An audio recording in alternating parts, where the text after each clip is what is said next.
Rashad, a 70-year-old Palestinian refugee from Haifa, endured his own mental and physical scars in prison under Assad's rule.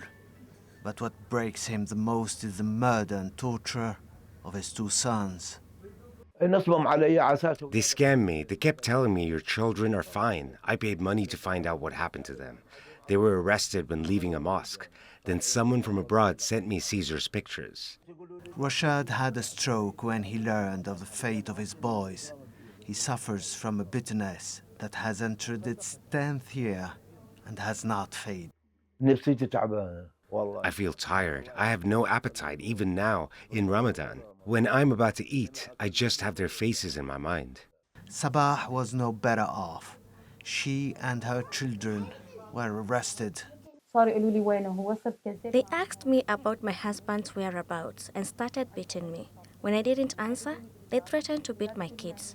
Eventually, they sent them to an orphanage. She was released the day after the collapse of Assad's regime.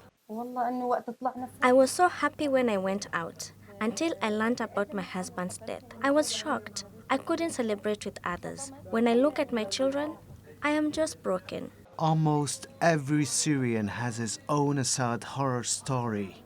Thousands of people are still missing, and millions are exhausted by years of oppression. Many Syrians remain in disbelief.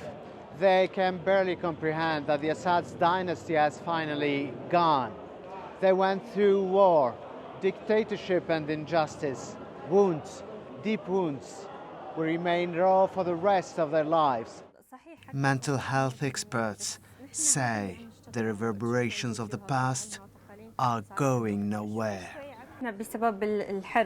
Because of the 13-year war, people have been exhausted. Psychological treatment is needed. However, the wounds of the past will never fully heal. The earlier intervention and the sooner the patient receives the necessary support, the better the recovery.